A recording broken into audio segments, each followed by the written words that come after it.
mihoatra noho izany ianao dia ataovy ihany a fa ny andriamanitra izay tokontsika dia andriamanitra lehibe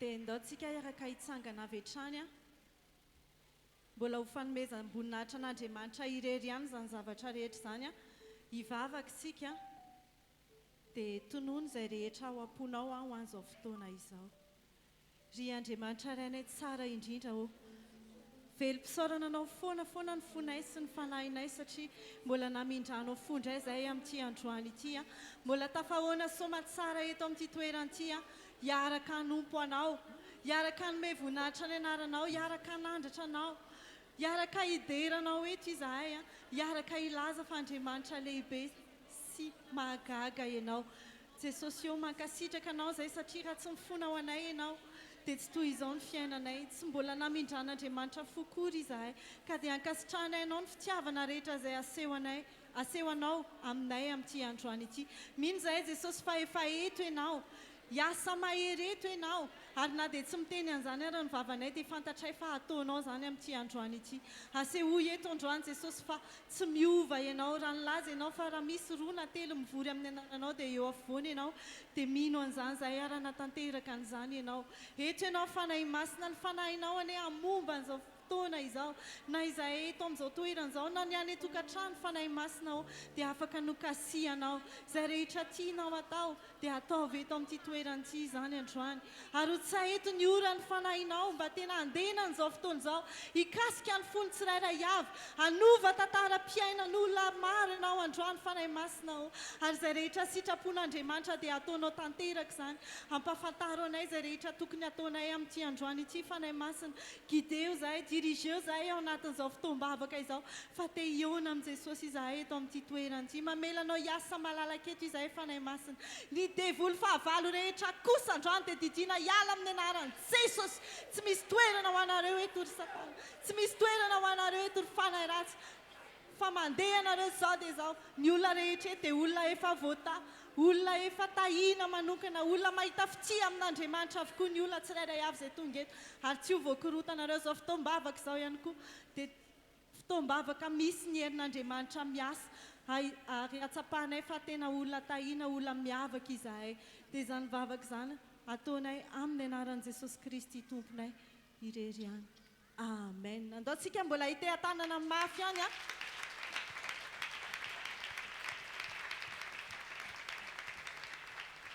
dia manaraka izany dia atolotra ho antsika tsirairay avy a ny fiarabana amin'ity androany ity faly be mihitsy izahay miara manompo an'andriamanitra aminao eto amin'ity toeran'ity a mino fa ianao ihany koa dia faly androany satria efa be dia be ny zavatra homanin'i Jesosy ho anao sa tsy izany ve dia itsika rehetrarehetra izay any tokantrano a manaraka an'izao fotoana izao amin'ny alalan'ny fitaovan-tserasera maro samihafa dia arabainay kipahanay tanana manokana androany a atsapany fahasoavan'andriamanitra rehetra ne ianao a ny fiadanana ihany koa dia hitoetra eo aminao sy eo amin'ny ankonanao amen dia hiditra ao anatin'ny fotoam-piderana isika amin'izao fotoana izao dia te hampahery anao fotsiny androany hoe andriamanitra dia mitoetra eo ambonin'ny fiderana azy ny fiderana tsy hoe animation na hoe zavatra tsy hampamonamonaina ny fotoana fa tena zavatra ankasitrahan'andriamanitra izany androany dia raha hidera azy ianao amin'ity androany ity dia tena hoe aza atao amin'ny fombafomba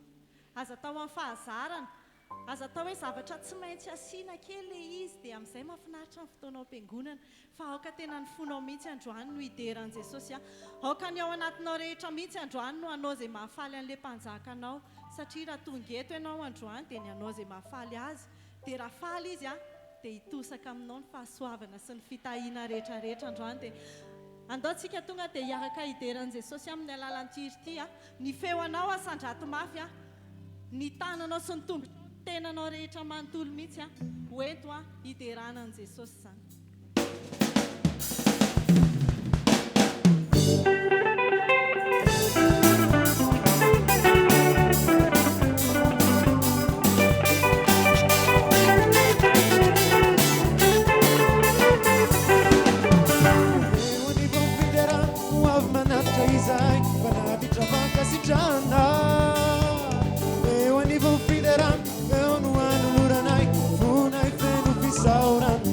Okay.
fitsangana rehefa alahady any ianao no tokony hideran'i Jesosy fa lanio amin'ny fiderana ny androm-piainanao rehetra.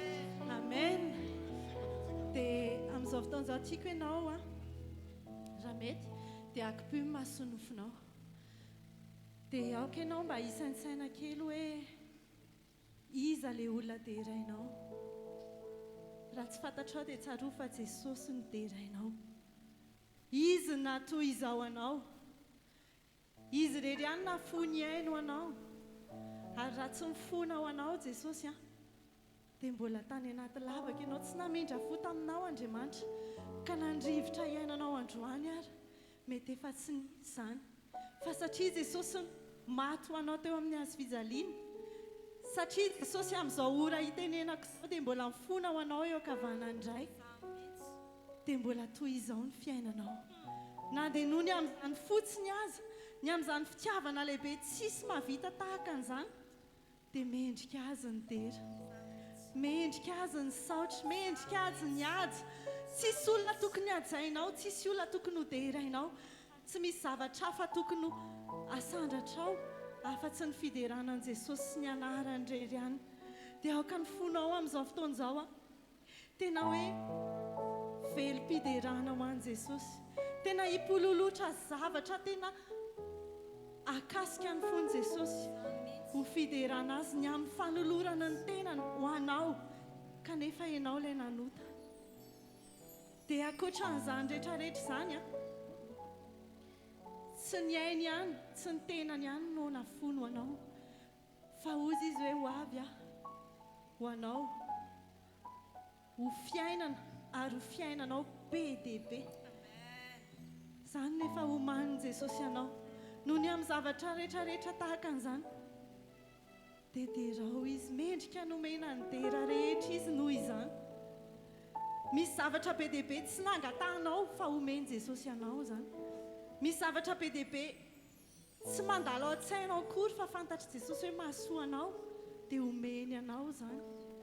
Ka noho izany andao hiaraka hanandratra ny feo antsika dia ilaza hoe Jesosy eo, mendrika ny dera rehetra ianao, mendrika ny saotra, mendrika ny haja rehetra ianao.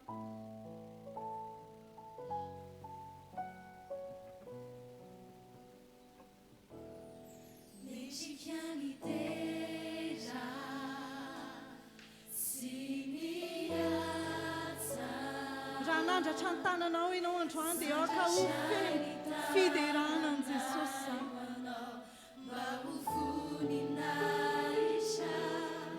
mendrika ny dera sy ny haja. Asandratsika ho azy tanantsika satria tsara izy. Andriamanitra mahagaga izy, tsisy mitovy aminy, tsisy toa azy na hoaiza ianao na hoaiza dia tsy ahita tahaka izy. Fa tsara ianao Jesosy eo.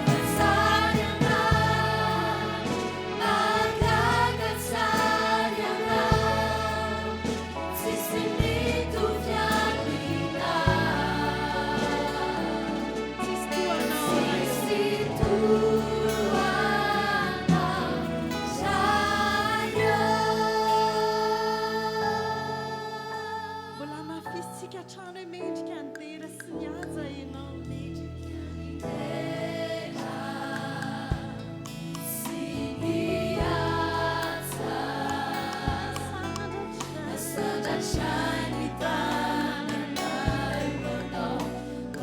Ho fanomezam-boninahitra anao Jesosy. Shiny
Sisi mitoviamina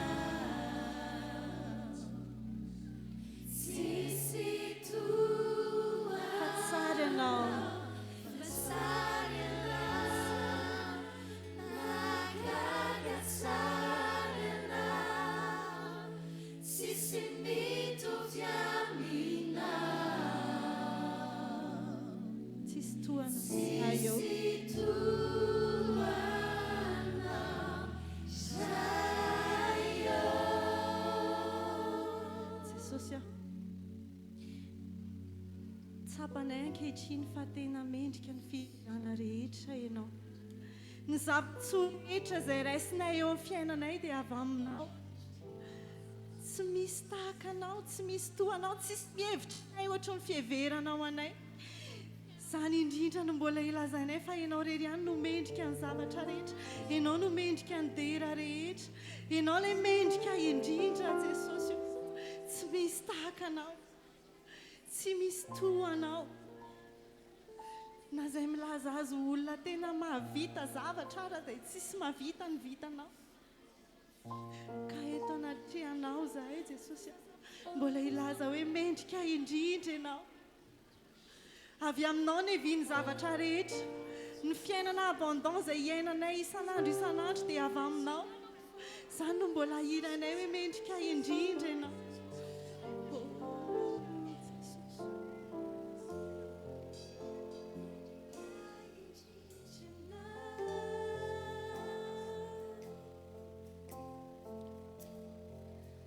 Mendrika indrindra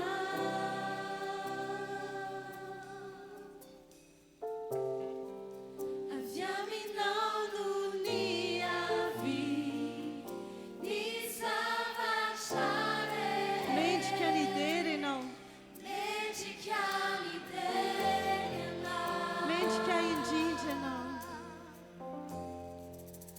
Mendrika indrindra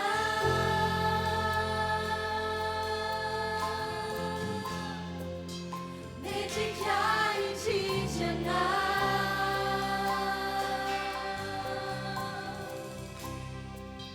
avy aminao no ny avy ny zavatra rehetra Mendrika ny dera mendrika indrindra ianao Jesosy Mendrika indrindra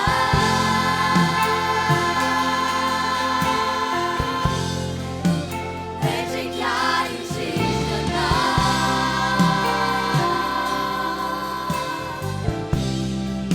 avy aminao no ny avy ny zavatra rehetra Mendrika ny dera Mendrika indrindra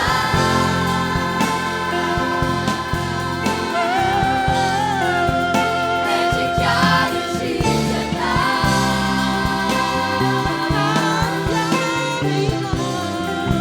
avy aminao no ny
fampifanfonay rehetra miondrika eo anatrehanao manome voninahitra anao Jesosy dia efa hitanao zany rehetra zany mbola omenay anao ny aja omenay anao ny voninahitra satria ianao no mendrika an'izany ianao ilay efa izy hatrisay ka homandrak'izay omenay anao zany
izay rehetra natolotray anao tao anatin'ny fiderana. Raisy izany Jesosy satria vokatra ny fonay ho anao rery any, ho anao rery. Sotra Jesosy. Akopiano amin'ny mason'ny nofinao. Andriamanitra no mitendry, teny no manao hoe naiza nazy angonany olona roa na telo amin'ny anarako dia ho afovoany aho. Eto le Andriamanitra tompo isika. Eto le Andriamanitra ivavahasika. Ilay naharany lanitra sy ny tany. Ilay nanao fahagagana maro tao anatin'ny Baiboly. Ilay mpanasitrana ny aretina. Ilay mpamahaolana eto amin'ity toerana ity. Nofidiny ianao mba hanatrika ny seza ny fiandrianany. Mendrika omena azy ny voninahitra, mendrika omena azy ny fanazana, mendrika omena azy ny fiompiana. Raha tena sapanao ny fahalebiazan'ilay Andriamanitra tompoinao, dia sainy izay ataony aminao. Fa afaka miditra sehatra amin'ny hoadinao io izy. Afaka niditra sehatra amin'ny olana misy amin'ny fiainanao io izy. Afaka ny apodindray ny fifalianao izy. Afaka ny apiadana ny ao anatin'ny tokantranonao ao. Indre zany fitiavany. Fa na dia mpanota aza isika, dia ho asangana indray, ho vonjena indray. Ndao hivavaka hisaotra an'Andriamanitra. Saotra Jesosy. Saotra noho ny amin'ny fanatrehanao. Saotra noho ny amin'ny fitiavanao. Saotra noho ny amin'ny fanavotanao. Saotra Tompo, fa na dia mpanota aza izahay, dia niraisinao an-tanana ny momba anay. Marary maro eto amin'ity toerana ity nefa sitranonao. Manana olana maro no vahanao, satria ianao no izy hatrizay, ary izy mandrakizay. Saotranao izahay. Saotra sahady ny amin'ny valim-bavaka, satria naiza toerana misy ny fanatrehanao, dia eo ny fahagagana. Naiza toerana misy ny fanatrehanao, dia eo ny fahasarana. Naiza toerana misy ny fanatrehanao, dia miasa ianao. Eto anao sinerinao ankehitriny. Saotra Jesosy. Saotra Tompo. Saotra fanahy masina. Halleluja. Halleluja. Halleluja. Amen. Andao tetanana mafy sika ho fisaorasika an'Andriamanitra. Andao tetanana mafy ihany sika ho fiderasika an'Andriamanitra. Raha mbola misy mafy ambonin'izany dia mbola derao ihany izy. Andao arasika amin'ny orakoraka mafy be. Halleluja. Halleluja. Samy mahazo ny toerany vetivety ary tompoko. Iafaly miarahaba sika rehetra amin'ny anaran'i Jesosy, mamerina fiarabana izay efa noentiny mpanompon'Andriamanitra, izay nitondra sika tao anatin'ny fidirana tamin'ny hira fidirana sy ny fankalazana teo zany. Miarahaba ihany koa sika rehetra mpanaraka ny fandaharana na ny amin'ny Facebook zany na ny amin'ny fahitalavitra. Mino fa sika sendrasendra ity fotoana iarahsika manompon'Andriamanitra ity, fa ity tokoa ilay fotoana anehoan'Andriamanitra ny voninahiny indray, anehoan'Andriamanitra ny heriny indray, satria ilay Andriamanitra ivavahsika dia sy miova. Sasa zany ve? Raha tena pino ianao, dia sainao angeny nataon'i Jesosy tao amin'ny Baiboly, ilay teo amoron'ny ranon'ny Betesda, araka ny voalazan'ny soratra masina, dia olona sy mahalala azy akory. Nefa onena Jesosy nahita azy efa nijanona teo tamin'ny fotoana maro, ka dia nanasitrana azy indray. Maika veka ianao izay tonga eto amin'ity toerana ity, izay olona mahafantatra sarany amin'ny Jesosy, ny sy omena vahaolana amany olana misy eo amin'ny fiainanao Andriamanitra. Ho asika mpanaraka ny fandaharana ihany koa dia mino fa sika sendrasendra ny anarahanao an'izao fotoana izao, fa fotoana mangin'Andriamanitra ny tokantranonao. Mba hosolo fiarabana dia ndao ahofa sika indray ny tanasika hoe fiadanana ny eo anao, tenenao mivavanao zany, fiadanana ny eo anao, tenenao amin'ny tenanao ihany koa hoe fiadanana ny eo fa ho tanterahan'ny Tompo aminao zany. Halleluja. Halleluja. Tsy miova Andriamanitra, tsy miova izy. Mino fa hiasa eo amin'ny fiainanao indray izy. Mino fa hiasa eo amin'ny fiainasika indray izy. Maresy lahatra le hira hoe natapina aza ny lalana any avaratra, natapina ny any atsimo, natapina ny any atsinanana, natapina ny any andrefana. Iza manao lalana? Ho ataosika mifosika zany hira zany zao, dia aorianan'izay dia hiditra ao anatin'ny fanaterana ny fanatrisika. Dao ataosika mpisanganana. Natapina aza ny lalana any avaratra, natapina ny lalana any atsimo, dia ataovy amin'ny finoana fa le Andriamanitra ivavasika dia mahay manokatra lalana ho asika izany. Dao ataosika zaniry izany ary.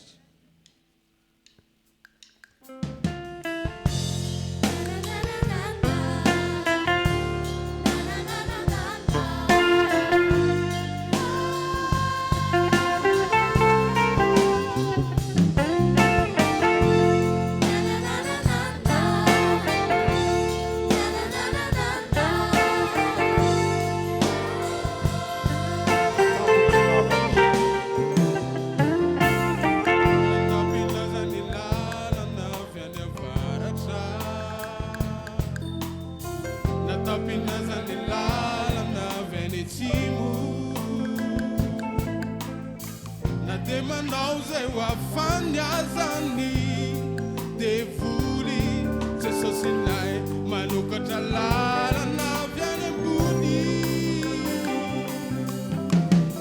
tapinazany lalana avy any tapinazany lalana avy sinanana matutizay katsisata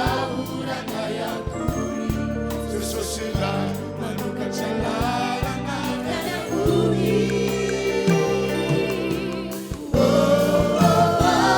Islay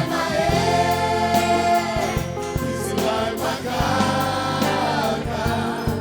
Islay panjaka tompony manampahefana Izy mandramanitra mifeizare Zava magaga tsianga kaona Islay magaga Islay panjaka tompony manampahefana Izy mandramanitra mifeizare Tsisy zava magaga tsianga kaona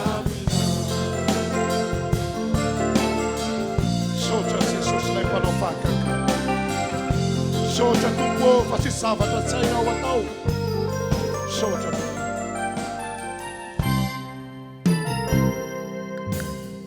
natapinazany lalana avy any avaratra natapinazany lalana avy any atsimo na dia manao zay ho afanyazany devoly Jesosinay manokatra lalana avy any ambony tapinazany lalana avy any atsifana tapinazany lalana avy sinanana matokizay katsisy atahorana yakory Jesosinay manokatra lalana avy any ambony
akopimo masony nofinao a dia avereny zao tonom-bavaka izao.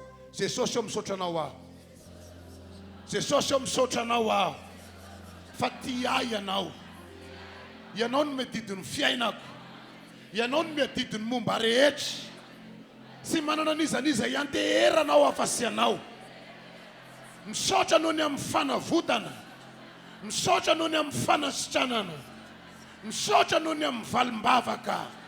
Misaotra Jesosy eo, misaotra Jesosy eo. Alleluia, alleluia, amen.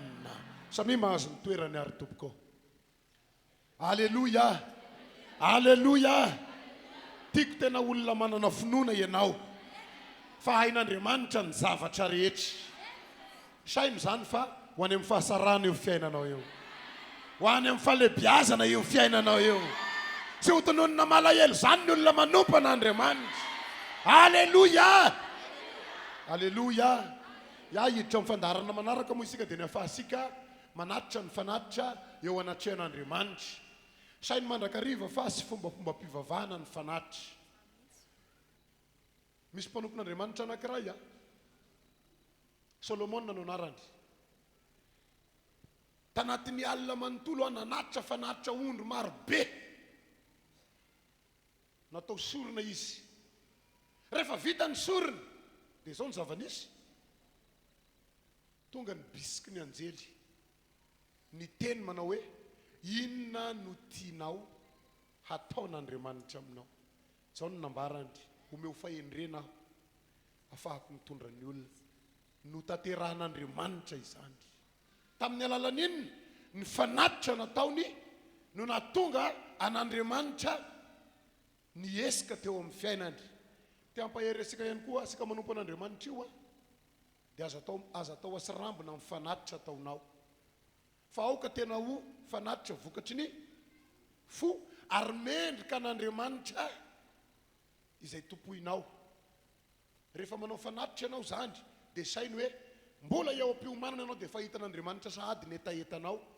Ka amin'ny alalan'ny fanatitra ataonao dia akasoka an'Andriamanitra zany ary itahinanao ihany koa. Alleluia, alleluia. Ka hanatanteraka an'izany fanatitra izany tsika araka nefa mahazatra sika moa ety anoloana ny fanaterana ny ampafolikarena dia tatazana ihany koa zany a ny fanatitra sotra. Ho anareo mpanaraka amin'ny fandaharana na amin'ny tele na amin'ny Facebook a dia te hanentana anareo aho ataovy mba ho isan'ny olona sahy manome ho an'Andriamanitra ihany koa ianareo na any amin'ny fiangonana misy ianareo a. Raha ohatra moa ka mbola tsy misy fiangonana afahanareo manatitra fanatitra dia mivonona mandray anareo ihany koa ny fiangonana ato aminay zany a afahasika miara manompo an'Andriamanitra eto amin'ity toerana ity. Eo mpanatanterana ny fanatitra dia andeha anao hira anankiray ihany koa zany a isika. Ndao ary tompoko a tonga dia miakatra avy hatrany ny mpanatitra ny ampafolikarena izany.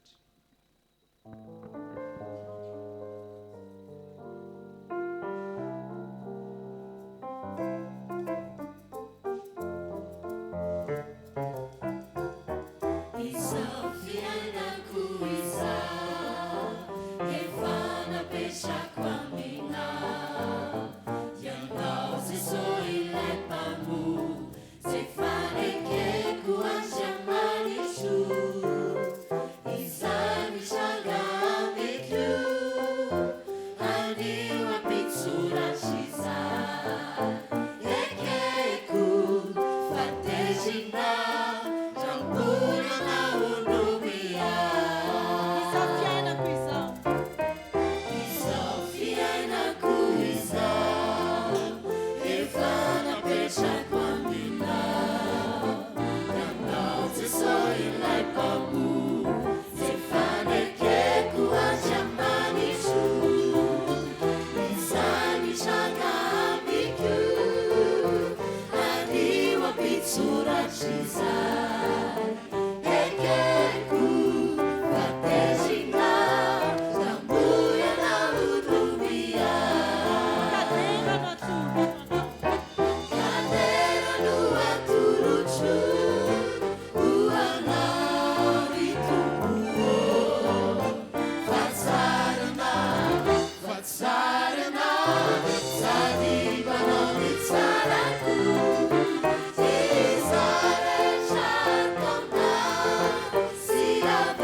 Alléluia.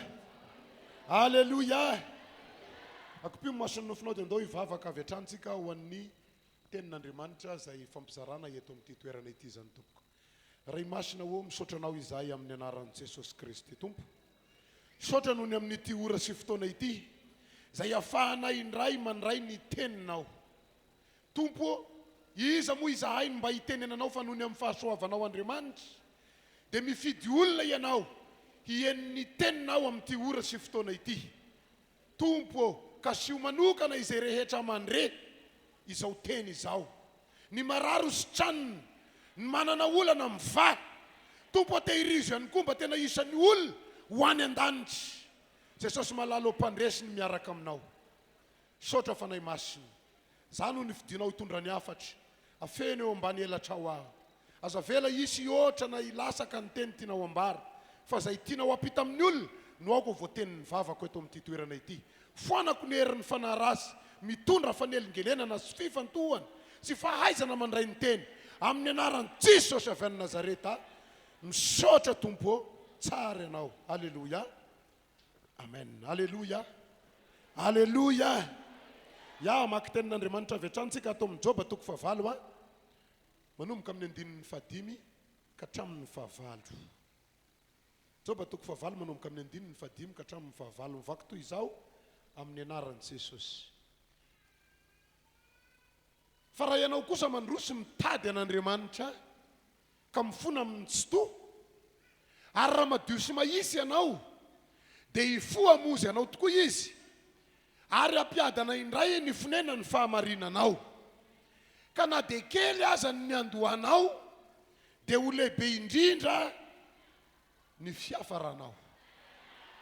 Fa masina ianao, antanio nge ny tolo hoe ka fa nitaro ny heviny hitanrazana. Alleluia. Alleluia. Ity tenin'Andriamanitra ity no teny nomeny tompo afahako mamelabelatra ny afatra teny tompo ambara indray eto amin'ity toerana ity androandry.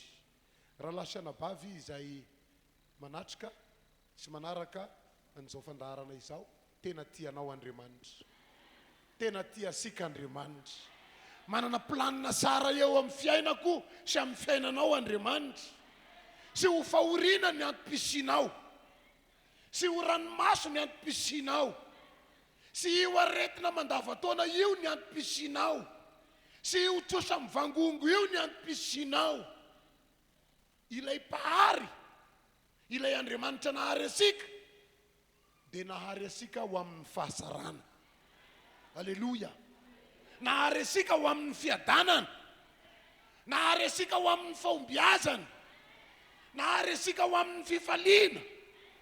Noho izany androany tiako ny mampahery anao, raha tena mino an' Jesosy ianao dia hiverina ny fiadananao, hiverina le fifalianao, hiverina le fahasoavanao, satria Andriamanitra dia mahay mamerina asika ao anatin'ny fiadanana indray.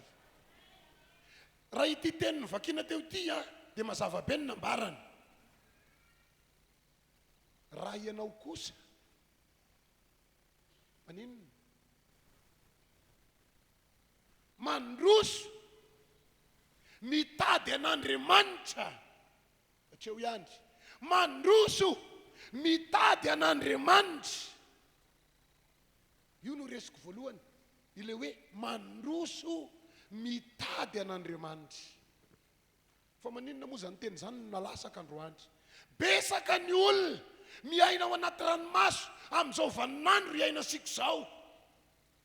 Besaka ny olona miaina ao anaty tebiteby amin'izao vaninandro iaina sika izao. Mametra-panontaniana sy ahita-mbaliny ao anatin'ny lohany, anao ahoana reny fiafaran'ny fiainako? Anao ahoana ny toy ny tantaram-piainanay? Anao ahoana ny mbola toy ny zao zava-misy izao? Sanatria ve dia ho afa-baraka? Sanatria ve dia ho ripaky ny fahafatesana noho ny sifosiny? Sanatria ve dia hisitro belona ara-baky teny? Satria maninona? Maro ny zavatra mifamaofao eo amin'ny fiainany. Tsy miova Andriamanitra, fa mbola afaka nahita fiainana ianao eo. afaka ny mbola hita fifaliana ianao io, afaka ny mbola hita fiadanana ianao io, satria ilay mpahary anao mbola sy manary anao. Aleluia. Ilay mpahary asika mbola sy manary asika, ilay mpahary asika mbola azo antenaina ary mahavozy asika izy. Zay natonga nangataka an'le hira hoe natapina rangany any andrefana, natapina ny any asinanana, natapina koa ny any avaratra, natapina koa ny any atsimo. Ilay tompo isika afaka ny anokatra lalana ao asika ary mahavozy asika izy. Aleluia. Mahavozy asika izy. Fa ny tenin'Andriamanitra voalaza eto kosa nefa dia izao, mila mandroso isika mitady an'Andriamanitra. Mila maninona? Mba teneny kely eo akaikinao, mila mandroso mitady an'Andriamanitra ianao. Averenao amin'ny ilany ray, mila mandroso mitady an'Andriamanitra ianao. Te hiavaka amin'izao andro fahoriana izao ve? Te ho afaka amin'ny andro fahoriana ve? Mila mandroso mitady an'Andriamanitra. Ny atao hoe mandroso tompoko a dia sy misanina amin'ny toerana io, sy misanina amin'ny toerana misy anao io. Rehefa nanontany ato amin'ny maraina mba hasangano hoe ny tanany afa-po, afaka miteny eo anatrehan'Andriamanitra, tompo ampiaza ho azoko izao. Tena efa afa-po amin'ilay fiainako aho. Sy nahita moa afa saikina amin'ity atondro tiana mba misy eto, mba hasangano hoe ny tananao raha tena afa-po amin'ilay fiainanao ianao. Fa mitovy ihany tsy misy. Dikan'izany mila mandroso ianao, mila mandroso amin'ny fanompona an'Andriamanitra ianao, mila mandroso mitady an'Andriamanitra ianao. Aleluia. Ny mandroso anefa dia sy mijanona, zay ny definitiony, sy mipetraka. Fa mila maninona? Misy esika atao. Misy lehilahy anankiray izay tafaresaka tamiko, dia zao ny teneniny, fa ngasy mesy makany am-piangonana ny mivavaka. Fa maninona raha atao trano ihany dia maninona ato? Aty any am-mivavaka dia vita zay ozy. Dia ozy izako hoe ndry mbola sy tena azonao le izy. Ny vavaka aloha efa manomboka tonga ao andohanao, saingy le mandroso sy hainao, sy afaka io adinao io ane dia sahazan'izay nataonao e. Fa raha mandroso ianao, resinao io. Raha ny mipetraka ao an-trano ny vahaolana, maninona mbola misy ny olana? Raha ny mijanona amin'ny toerana misy ianao ny vahaolana, maninona mbola misy ny olana? Mila mandroso sika mba ho mpandresy. Amen. Anisan'ny fandrosona ny fandehanana mamonjy vondrom-bavaka, satria hoy ny tenin'Andriamanitra, aza mahafoy ny fiaraha-miangona tahaka ny fanaon'ilay sasany tsy mandeha. Hitan'ny tompoka ilay sy mandeha dia mampahery ny mandeha izy, aza mahafoy, satria maninona? Mariky ny fandrosona ny fandehanana amin'ny fiaraha-miangona. Aleluia. Mila mandroso isika mitady an'Andriamanitra. Ny atao hoe mitady ihany koa dia sy mipetraka fotsiny. Matetika ataoko fanoharana ity, saika ianao ana mitovy amiko, fa rehefa maniraka ny zanakao ianao, misy zavatra ho tadiavina dia matetika mivaliny sy hita raha kamo izy nitady.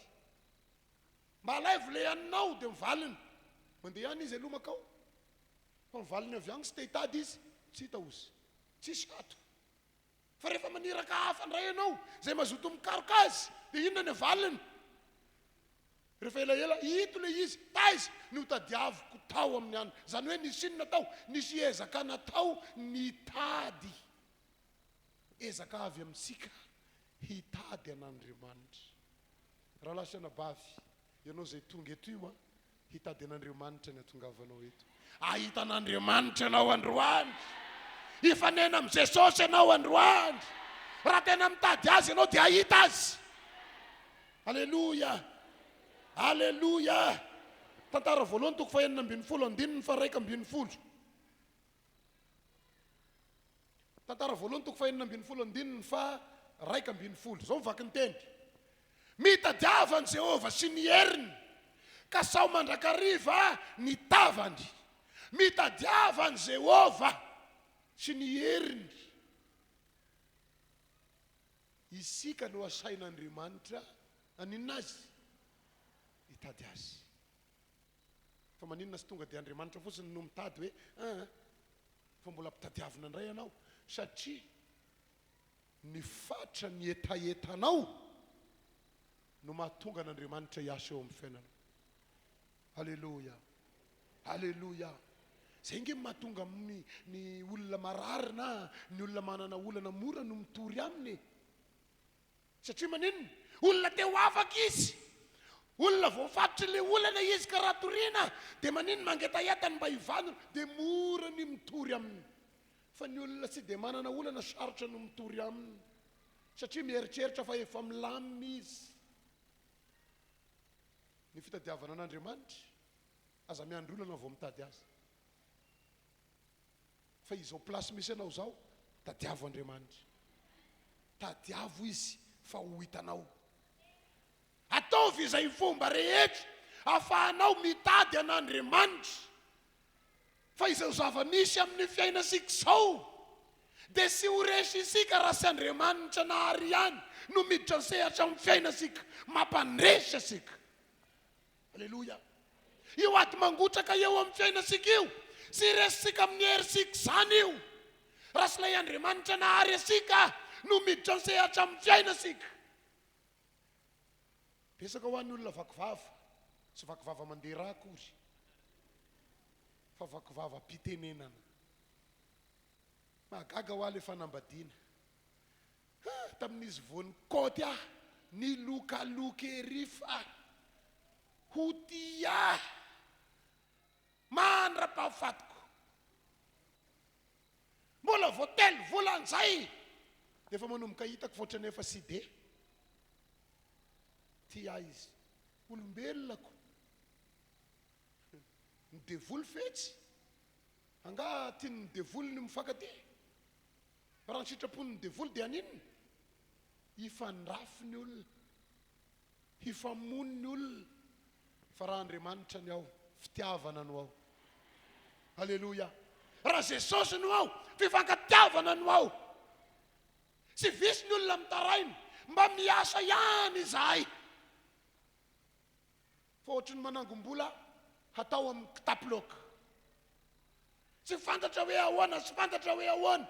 Vetivety eo dia tonga ndray ny sifosina, dia ohatry ny hoe miady amin'ny sifosina lava. Tsy magaga zany, satria andro rasy zao iainasika zao. Fa raha Jesosy no ao, fiainana no ao. Ny sifosina mety misy fa ianao mahita fiadanana. Ny olana mety misy fa ianao mahita vahaolana. Ny aretina mety misy fa ianao mifanena amin'ny fanasitranana. Halleluja. Satria ny antim-pahariana sika dia anehoana ny voninahitr'Andriamanitra. Zay nge ny antim-paharian'Andriamanitra sika. Raha vao nanorina izy dia ny zavatra nyteneniny voalohany dia ny hoe andeha isika hanao olona mitovy. Dia raha dinihana amin'ilay fahoriana zany dia olona orobe ve zany Andriamanitra? Tsia, ny fahasarana io ny teneniny io. Fa rehefa nilasaka le fanarasiny atao hoe devoly, inona ny zava-nisy? Fahorinany misy. Fa raha miverina amin'Andriamanitra isika, fahasaranany misy. Halleluja. Tadiavo Andriamanitra. Mateo 5:9-7. Mateo 5:9-7. Fa kasao aloha ny fanjakan'Andriamanitra sy ny fahamarinany. Dia matetika ny tapany farany mamaika ny olona. Inona ny tapany farany ao? Fa hanampoanareo zany rehetra zany, amin'ny dikateny amin'ny baiboly hafa, ny zavatra rehetra. Fa kasao aloha ny fanjakan'Andriamanitra sy ny fahamarinany. Ny fikasahasika ny fanjakan'Andriamanitra no lalana atongavany izay rehetra ilaysika. Halleluja. Ny fandehanasika mikasaka ny fanjakan'Andriamanitra no lalana ahafahany zay rehetra ilaysika tonga eo amin'ny fiainasika. Sambatsika manana an Jesosy, sambatsika manana amin'ny fanahy masina, fa izy dia mpanolotsaina. Ny fanahy masina manolotsaina amin'ny tokony atao mba hahatonga ny zavatra rehetra anaraka anao. Halleluja, halleluja. Fanontaniana mipetraka dia ny hoe mbola afaka niova ve ny fiainanao. Raha ianao no anontaniana dia inona reny eo anatin'ny sizy anatin'le fainao raha soratany. Ny valiny afaka niova amin'ny fiainanao, afaka niatsara amin'ny fiainanao, afaka ny ho any amin'ny fahalebiazana ianao. Satria le teny hoe mitadiava dia mialoha an'le fitahina. Firenasika le Joba toko 9, ny 15 sy ny 9 teo. Fa raha ianao kosa mandroso mitady an'Andriamanitra ny 2 dia ny hoe mifona amin'ny sotoa. Mandroso mitady an'Andriamanitra dia mifona ihany koa amin'ny sotoa. Fa maninona moa ny teny hoe mifona no ny soratana eo. Ny olona maninona ny tokony mifona? Ny olona maninona? Ny olona diso na mahasapatena hoe diso no tokony ifona. Tsika olombelona dia ty amin'ny tany feno ota, maloto, tany fahotana. Ka raha tena tia hita ny tanan'Andriamanitra miasa dia mila mandinika ny tenasika. Ary raha misy zavatra sy mifanaraka amin'ny sitrapon'Andriamanitra dia tena mifona na mibebaka marina. Matetika ho ary rehefa misy olona mpihavanana regny dia zao ny ambety tenin'ny olona. Eny mifona azany raha ohatra ka nisy diso nataoko. Raha ohatra ka nisy diso nataoko. Mifona ve zany olona zany? Tsy mifona zany. Ny olona miteny hoe raha nisy diso nataoko dia sy mahasapany tenany. Fa maninona izy? Fa diso. Maro ihany koa ny kristianina rehefa mibebaka dia izany ny teniny. Mamindrafo amiko raha nisy fahadisoana nataoko. Iza ny tadiavinao hamisavisa ny fahadisoanao? Ianao aloha mila mandiny tena. Sika aloha mila mandiny tena. Hoe inona ny tsy nety. Ka raha sapanao fa sy mety tokoa dia ianao no mitondra azy ao anatrehan'Andriamanitra. Tompo, sapako fa tena diso aho. Mifona aho fa tena diso. Ny atao hoe mifona dia sy fibebahana aitraitra. Ndao sika angataka fa mamindrafo fa sao dia mba nisy fahadisoana natao. Tsia. Fa tena mila mandinika lalina. Ary olona resy lahatra hoe tena nisy fahotana maro. Zorovavolombelona fa hafa nisy zavatra ohatr' zao tamin'ny olona marary anankiray tamin'ny hôpitaly. Rehefa namangy ny olona io zay dia marary eo amin'ny ambony fandrinan'ny hôpitaly izy. Dia ny aretiny ohatran'ny bosina ny kibo dia mikoakoaka izay izy. Dia araky ny tenin'ny mpisabo ny fitantaran zareo tao dia ny hoe sy fantatra mazava na tuberculose na inona mahazo. Mbola sy tena fantatra fa dia mbola eo andalany fisaboana. Rehefa tonga tao zay dia zao ny zavatra nanontaniana azy. Sao dia misy olona anananao alahelo na manana alahelo aminao? Dia ohatran'ny nodikodina teo le rangahy. Rehefa naverina ihany mifanontaniana sao dia ozy izy marina zany. Zaho tokoa ozy dia misy rahalahiko ihany no ananako alahelo. Satria io rahalahiko io mba manana fahefana amin'ny toerana misy azy. Fa nanateraky ny kiboko aza mba tonga teo aminy dia tsy nafahany. Fa ny olo-kafa indray no afaka noho ny fisindry. Ary le olo-kafa io dia niteny taminay hoe noho ny fisindry dia afaka izay. Ahoana moa izy sy alelovako? Tena narary amin'ny mihitsy satria ny zanako naterako izy rahalahiko dia tsy afany. Fa olo-kafa afany. vokany nanozona mihitsy aho tsy mifandevy maty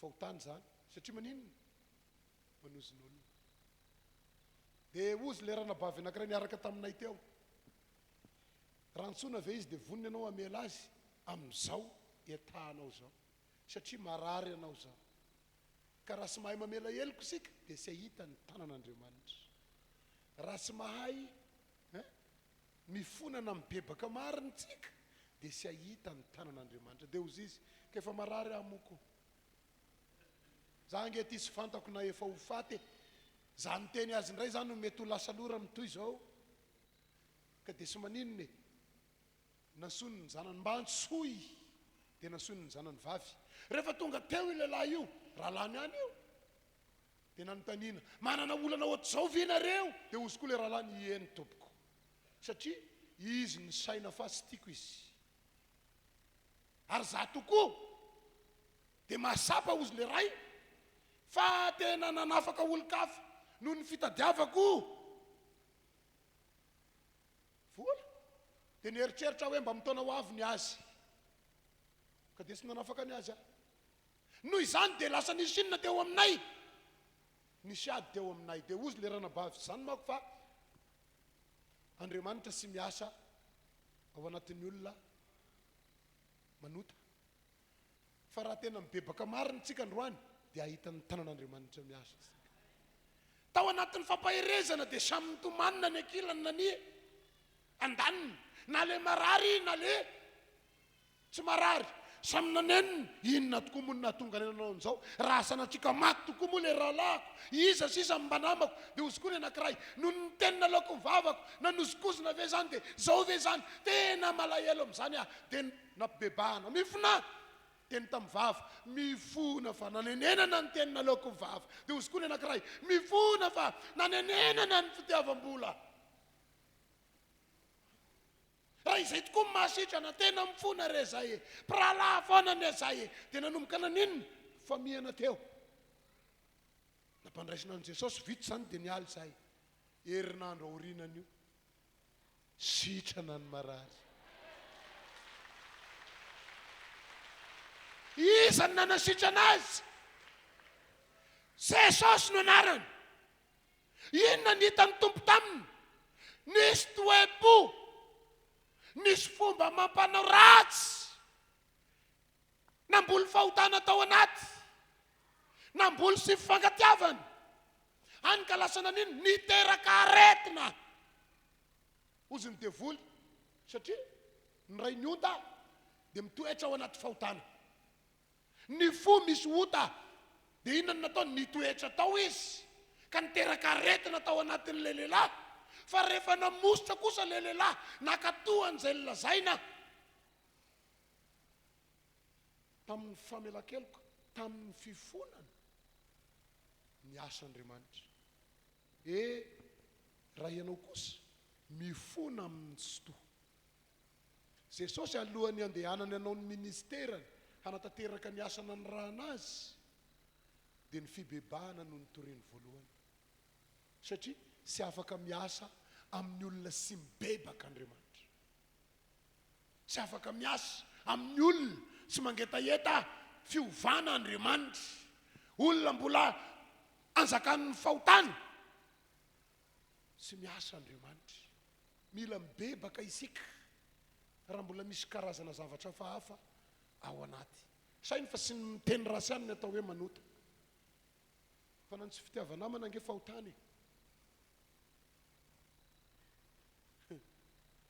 na dia samy kristianina ohatr'izao azy sika raha mbola ao ny sy fitiavana dia matetika mifangarongarika mipino iza koa ty fizy ty akaikiko ty inona no ataony eto akaikikato raha mbola tena vomafy aza dia mody maninona mody mananina dia mivadika amin'ny plasy hafa dia igny indray no mitazatazana fiza moa izy teo nanatona io ho any an-danitra sika reo e aoka tena olo ny fitiavana ianao tiavy eo akaikinao fa io miaraka aminao ho any an-danitra alleluia alleluia mila mifona isika. Ezekiela toko 7:7. Ezekiela toko 7:7. Kusamusaraiko araky ny ataonareo avy anareo ry taranak'Israely, hoy Jehova Tompo. Mitodika mibeba amin'ny fahadisoanareo rehetra, dia sy ho tonga fahatafitohinana mahameloka anareo intsony izany. Ny voalohany, samosaraiko araky ny ataonareo avy ianareo. Hay io atao sika io kaya mbola anaovana akamoka hisarana sika, ka raha samosaraina ihany raha lasana bavy, aoka ny tsara no hita ao anatinao, aoka ny tsara no hita eo amin'ny fiainatsika. Aleluia. Ka rehefa tonga eo amin'ny fisarana, tonga dia izao ny ataon'ny mpisary. Aleluia. Ho afa-po amin'ny ataonao Andriamanitra, ho afa-po amin'ny toe-ponao Andriamanitra, ho afa-po amin'ny fanomponao Andriamanitra. Vao mahita anao izy dia mahita olona ao tsara. Fa raha ny rasy kosa no atao, aleo mibebaka dian'izao. Raha mbola misy toe-po rasy, aleo mibebaka dian'izao. Raha mbola misy fomba mampanao rasy, aleo mibebaka dian'izao. Fa raha mibebaka isika dia mbola hamindra fo amintsika Andriamanitra. Aleluia. Saotratra farany eo tsy fantatra ny ora ialana eto.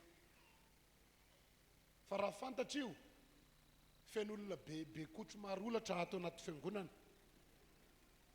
Eny anaty ohatra ny efa herinandro sisa, aleoko mipetraka ato sodisony aninninina. Fa tsy fantatra io, fa na ny antitra be efa fosy volo be azy dia mbola manantena iaina 20 taona, iaina 30 taona. Fa sy amin'ny mahantra sy ny tanora ihany koa nefa. Fa na zaza voateraka azy, raha tonga ny fanesorana azy dia afaka ny maninona izy. Na ianao mijery io, na za mijery anao zao, raha izao ny fotoana iantson'ny tompo dia afaka maninona. Tsy fantatra ny fotoana. Fa raha mbola misy zavatra sy mifanaraka amin'ny sitrapon'Andriamanitra, andao ry elana. Aleluia. Andao anapa-kevitra ifona isika. Aleluia. Ibebaka isika satria ho avy ny fisarana.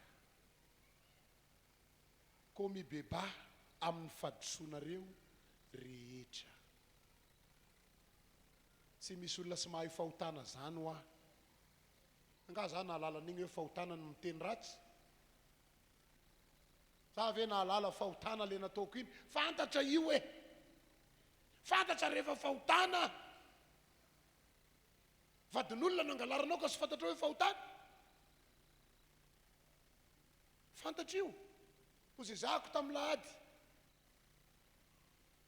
Ny olona manompo an'Andriamanitra dia fantany amin'ny ataony ihany hoe za tena manompo an'Andriamanitra na tsy.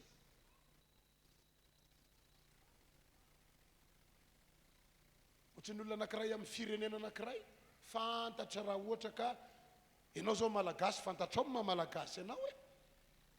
Ianao ve dia isandoka hoe Amerikana? Hafahafa be.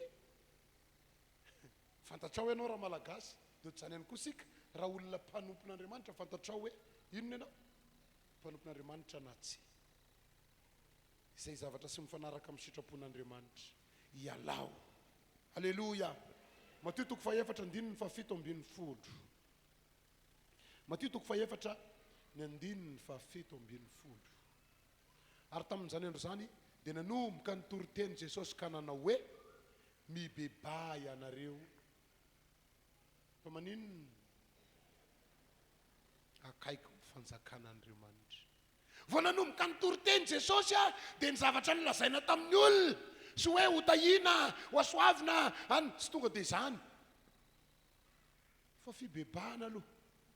Mibeba ianareo. Mibeba. Dao tena andiny tena. Dinio ny tenanao. Andro mahaory zao. Te hiavaka. Dao andiny tena. Hiala amin'ny ratsy. Aleluia. Aleluia.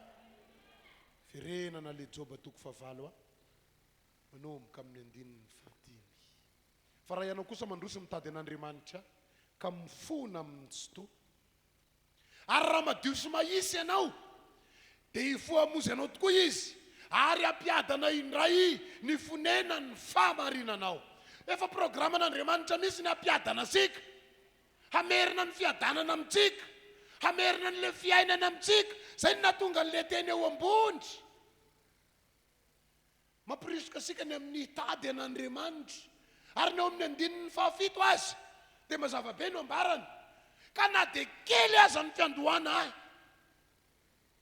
dia manina fiafarana somary dinio ange io tenanao io hoe sy io ny sy mbola mizanona amin'io ianao fa misy fahalebiazana efa noman'ny tompo anao any sy fahalebiazana angoda satria raha izay dia sy angataka sony zay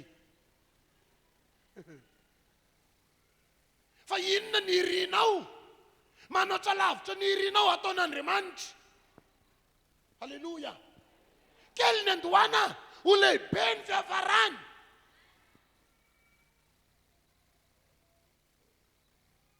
mety androany ianao ampahorin'ny mpampanofatrany satria sisy fandoavana dia nofonofinao mba indray androany aninona hanana trano fa manoatra lavitra noho izany ny ataony tompo hampanofatrano mihitsy azy ianao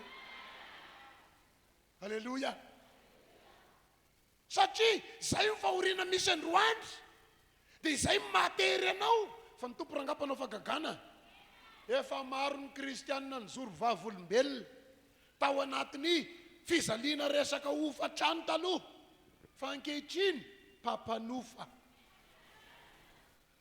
ay ny tompo natao aminy dia say atao amina maro ny olona nampahoriany sy fisina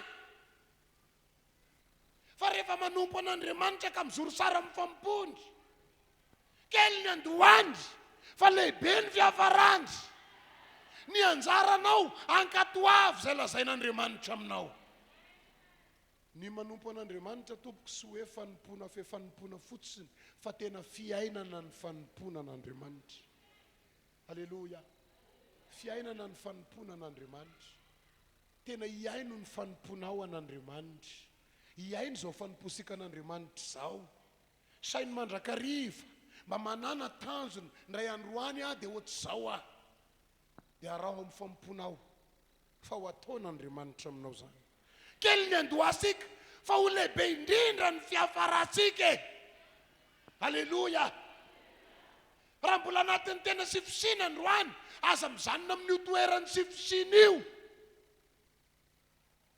fa andao hanompo an'Andriamanitra andao hitady an'Andriamanitra andao hiaina amin'ny fahamarinana andao hiaina amin'ny fahamasinana fa ho lehibe ny fiafarasika halleloja ianao ve sy leo tondromolitra raha vao miainao anatin'ny olana lava ny olona anankiray ohatry ny kisoa daholo ny manodidina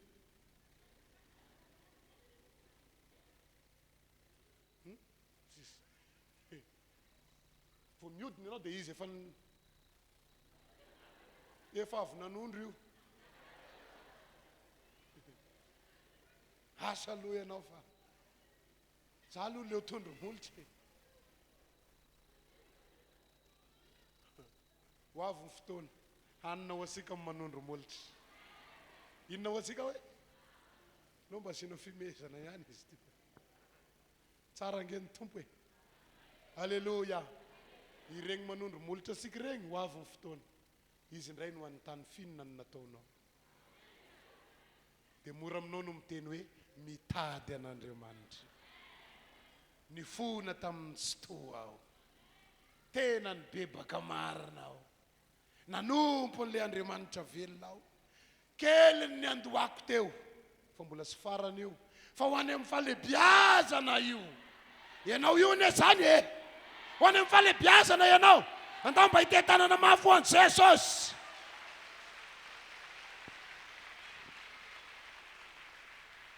halleloja halleloja ny akamaroan'ny kristianina mako rehefa tonga amin'ny fahalebiazana dia hainy foana ihany hoe ohatr'izao zay taloha fa maro ange mety misy ange olona mety tsy mahasapan'izany sy fisina zany angahy tonga dia niaina amin'ny fahalebiazana ve zany izy soran'ny tompo fa nalefany manao ohatr'izao mahay ny zavatra rehetra tsy zany ve mahay miaina amin'ny zavatra rehetra mahasapa ny fitondran'Andriamanitra sainy fa ny tansika io any amin'ny fahalebiazana io dia manam-pahavalo manana inona hoe io manana fahavalo ny tanjona makany amin'ny fahalebiazana ny fahavalontsika dia sy iza fa ny devoly io fahavalontsika io fanahy izy mahafantatra ny tontolo ara-panahy sika ny fidin'Andriamanitra io dia manana anjara tsara kely ny andohana hitany devoly ihany koa zany satria olona efa nitsofina rano ianao kely ny andohana fa lehibe ny fiafarana dia inona ny ataony manakana ny lalana sy atongavan'ny fahalebiazana ny fanaratsy manakana ny lalasika sy ho tonga any amin'ilay fahalebiazana ny fahavalo zay indrindra ny antony akataovasika ny tenin'Andriamanitra miaina amin'ny fahamarinana miaina amin'ny fahitsiana mandroso amin'ny fitadiavana an'Andriamanitra satria manam-pahavalontsika raha lasana bavy aho tantaran'olona anankiray ato amin'ny baiboly Genesis 1:1 ny andininy 1:3 sy ny 2:3 Genesis 1:1 ny andininy 1:3 sy ny 2:3 zao mivakany ary tera nitondra ny Abrahama zanany sy Lota zafiny zanak-iarany ary Sarai vinantiny vavy vadiny Abrahama zanany dia niaraka taminy ireo ka niala tao orany Kaldeana hakany amin'ny tany Kanana iala aiza taiza ny ala tany amin'ny orany Kaldeana aiza ny tanjona hiafarana ho any amin'ny tany Kanana dia tonga tao iarana izy ka nonona tao tonga tany amin'ny tany Kanana ve sy tonga taiza ny nonona tao iarana ary 5 taona ny andro ny ainany tera dia naninona tao taraiky tao ny toerana iaingana ny anson'Andriamanitra azy dia le hoe orany Kaldeana ny toerana hitondran'Andriamanitra azy dia aiza any amin'ny tany Kanana efa fantatsika sara ny tantaran'ny tany Kanana tany tondra-dronono sy tantely fa rehefa nandeha teny an-dalana ary tera nahitan'le tany atao hoe iarana eto angamba no Jesosy nonona teo angano tondran'Andriamanitra azy misy zavatra tao misy nanakana tao inona moa le nanakana tao ity iarana ity anarana tendrombohatra fa raha jerena ny baiboly anarany rainy Lota io iarana io le anarany rainy Lota nisy karazana fanahy mitazona amin'ny fianakaviana satria iarana dia sy isa sy akory fa raha lany tera ihany izy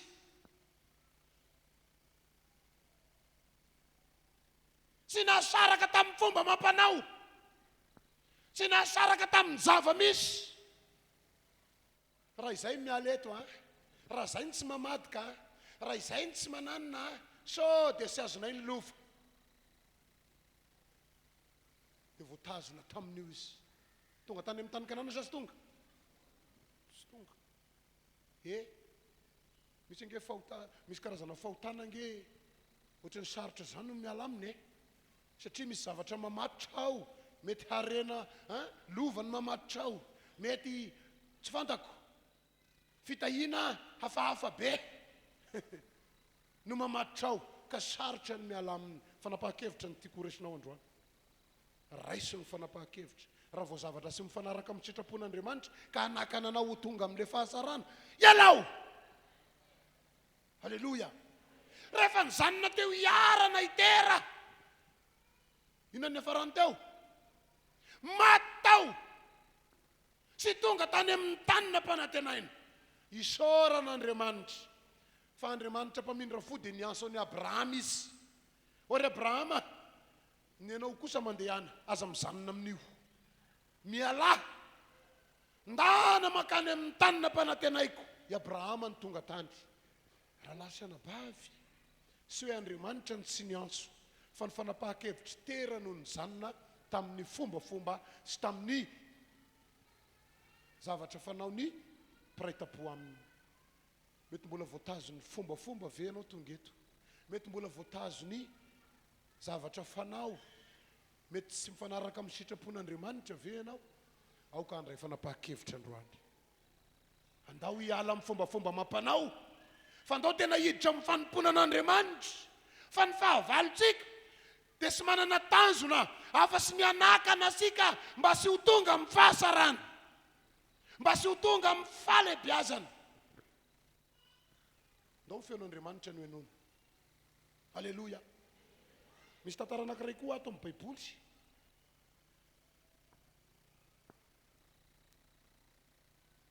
tsy ny tonga ato anatin'ny lohako ato lioka toko 10 any andininy fahatelopolo sy ny faraika amin'ny telopolo ihany no vakiako lioka toko 10 ny andininy fahatelopolo sy ny faraika amin'ny telopolo ary Jesosy namalika nanao hoe nisy lehilahy anankiray nidina avy tany Jerosalema hakany Jeriko avy aiza Jerosalema ny toerana nengana aiza no tanjony ho an'ny Jeriko ka azo ny jiolahy dia nendany ny lambany sady nokapohiny izy dia nilozany rehefa saiko maty ary sendra nisy mpisorona anankiray nidina tamin'izany lalana zany ary raha nahitany raha lehilahy izy dia nandao azy any an-trano vakeo nge efa mamperitreritra le tantara avy aiza ny ainga miala teo Jerosalema ho aiza ho an'ny Jeriko matoa miala eo Jerosalema ho an'ny Jeriko dia misy programa any misy zavatra ho atao an'ny Jeriko fa sisy olona andehandeha fosiny zany hoe hiala amina firenena ke dia ho any fa nisy programa tany fa hitany devoly hoe misy programa dia inona no nataony eny an-dalana izy maninona manakana ary ny zava-nisy saiko maty fanakana ny devoly tsy mora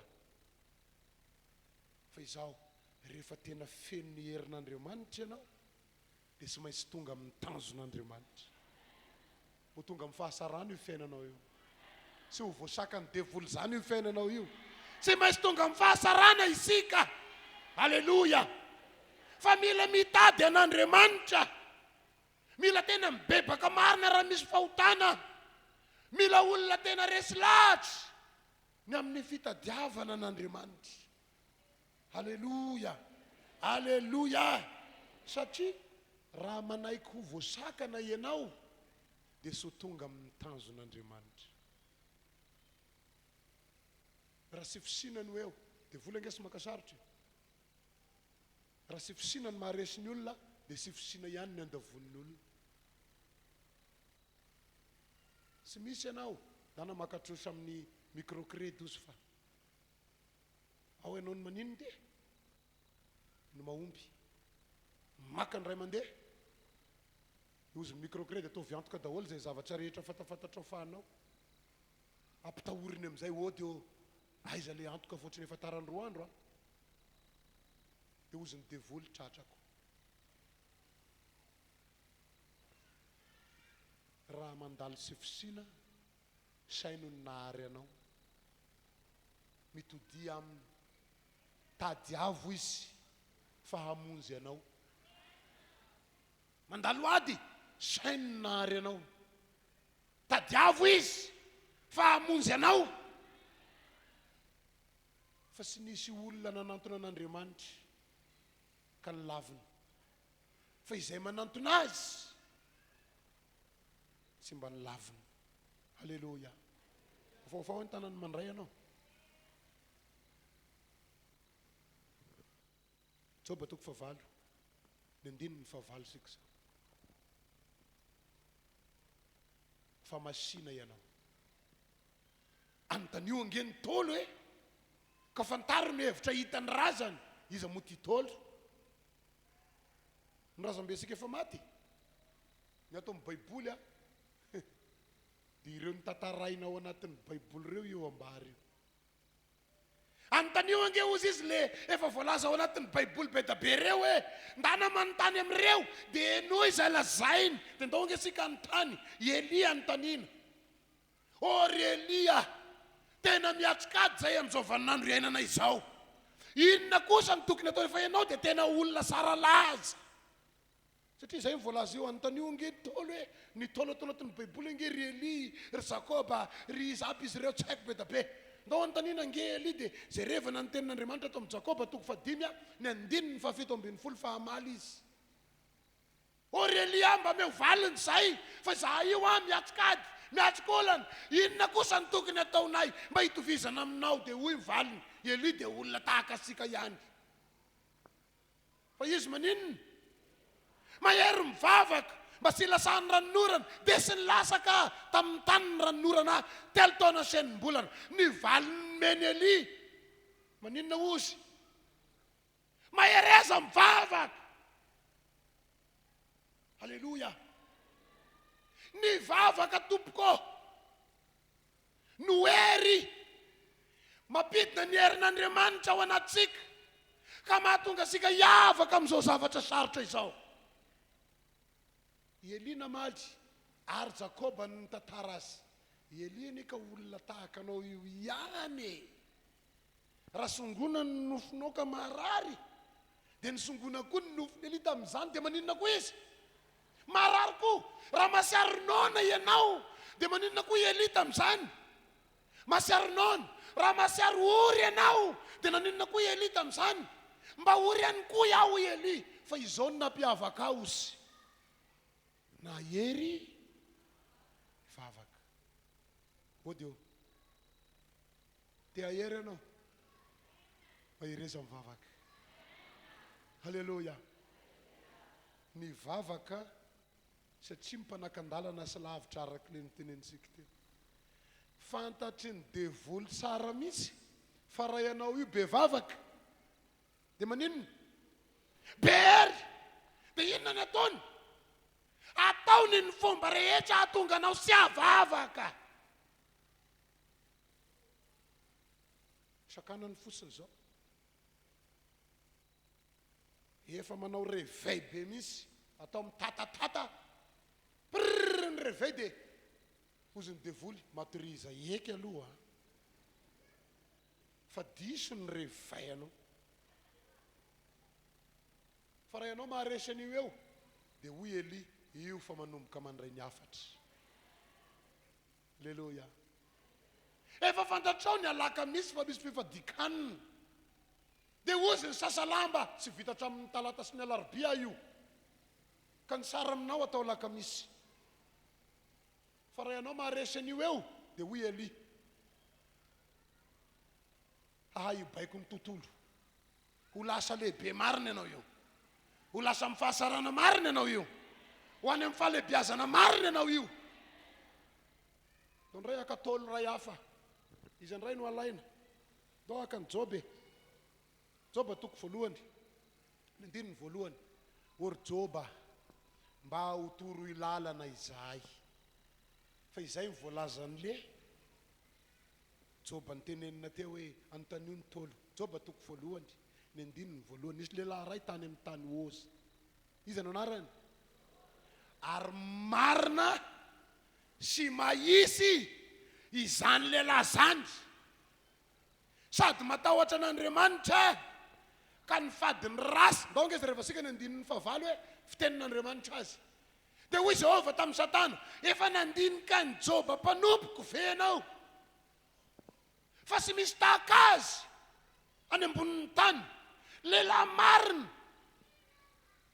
sy mahisy sady matahotra an'Andriamanitra zany lehilahy zany raha nontaniany Joba dia sotra ny teniny miaina amin'ny fahamarinana halleluja dia mila mahitsy halleluja dia mila maninona an'Andriamanitra matahotra an'Andriamanitra ny olona matahotra an'Andriamanitra sy manota fa raha vitanao zany dia akaiky ny fahalehibiazanao halleluja akaiky ny fahasaranao mila marina tsika raha lasana bavy nandeha taxi be andray andro dia nisy vehivavy zay a eo alohany amin'ny taxi be dia eo aloha eo izy naneno ny telefônina ny dia niraisiny dia voandray izy dia nierikerika tamin'le receveur dia ozy ny tenin'ny receveur ny receveur ka telalan'izany fa mbola maninona ihany atira ho any akaso izy nefa miteny io a zao ny zavatra ny teneny eto amin'ny mpivaritranana eto amin'le mpivaritranana eto akeketo a tsisy mpivaritranana tao le receveur vao mainy orakoraka ho any akaso oy afa baraka mihitsy asady nitapahan'le iny te aizany izy amin'le olona mianso any vadiny anga io mianso io dia nendangany hoe eo amin'inona ohatrany hoe zavatra simple kely zany fa za nandinika hoe tompo mamin'ny raha fo aminay tsy marina zay zavatra mety kely zany fa miteraka greve be zany a eniko misy tao anaty telefônina anao olona mitabataba atira ho any akatso maninona anao no miteny amika eto mivaritranana bo io zanao ohatrany kely iny zavatra ny teneniko iny nefa dia naborina izy antanio ny tolo fa ozy jobo olona maninona izy aleo mahisy tonga dia marina ambara alleluia fahita ianao Andriamanitra alleluia alleluia antany lehilahy farany tsika fa be da be ny azo antanina andao antany ny Noa or Noa o rehefa tonga ny safidrano a dia sy mba naringana ianao nanota ny olona naringana daholo ny olona ianao navotany fa inona loatra ny secret fa za io dia hiavaka amin'izao andro sarotra iainana izao ambarao anay ry Noa inona ny marina Genesis 3:9-5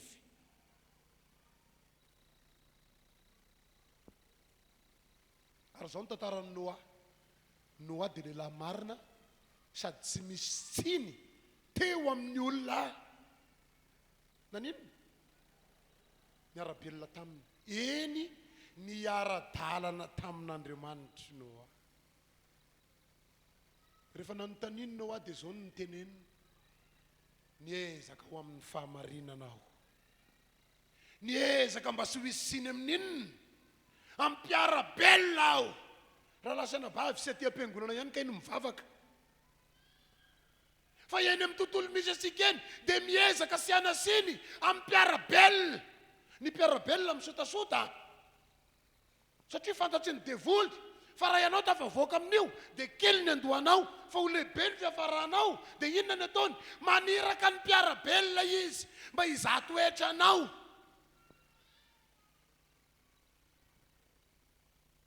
tairitairiny foana mba ho tezitra indray ao atokotaninao ny ariny ny fakony avy nandro trondro dia ny ranotrondro iny misy natobany eo voaka avy any ianao tonga dia maninona miesika daholo ny sy esika rehetra tonga dia ndana manantona ny Noa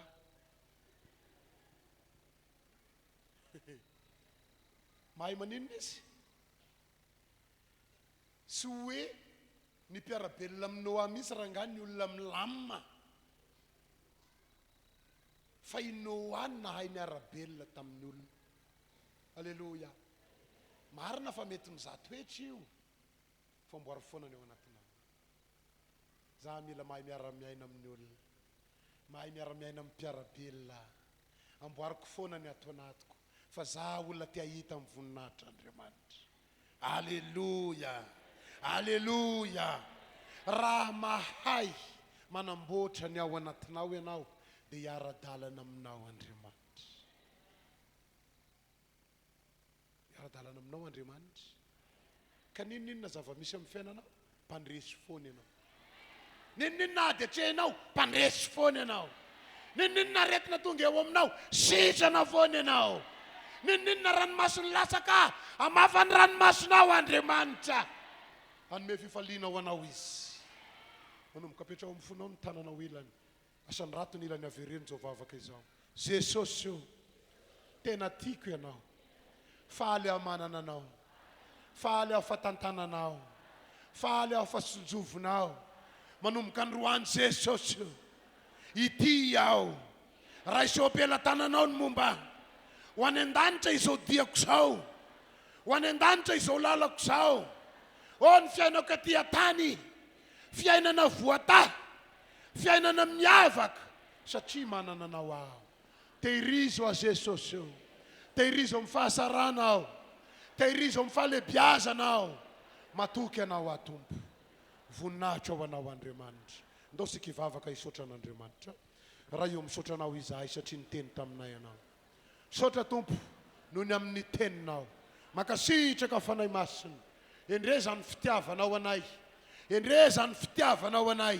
Saotra satria nampianatra anay indray anao teto amin'ity toerana ity. Tompo, te hitondranay amin'ny fahalebiazana tokoa ianao. Ny olona manompo anao ka kely ny andohana fa lehibe ny fiafarana. Raha tena mitady anao marina izahay amin'ny fona rehetra, dia ahitanao izahay. Raha tena mifona sy mibebaka marina izahay, dia ahita ny famindraponao. Ovao ny toe-ponay, ovao ny fomba fisainanay, ovao ny fomba mampanaonay, ataovy tena olona sahazanao. Saotra Tompo. Akapy zany masony nofinao a? Akapy ihany masony nofinao dia andao sika angina hivavaka ao anao aho. Raha eo misaotra anao aho, fa ny rahanao teto amin'ity toerana ity, nitondra izany afatra avy aminao zany. Matoky Andriamanitra, niza tonga eto, nandre izany teny izany, dia ho afo sy maty ao am-pony zany. Mpandresy izy, mpandresy izy, mpandresy izy, satria ianao no niteny taminy, satria ianao no nikasikasy, satria ianao no ao anatiny, dia efa tononoko ny fandresena.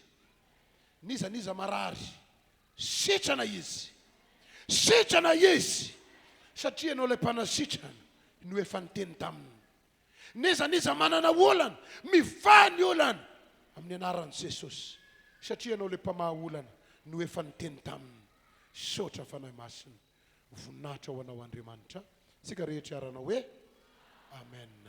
Ia zay moa zany ny afatra nampitondran'ny Tompo a teto amin'ity toerana ity a. Mino afa sopiany fotsiny ihany ianao fa hopakatony teny. Ho setrin'izany dia ndao ity tanana mafy a, ho fisaorasika an'Andriamanitra izany Tompo. Alleluia, alleluia.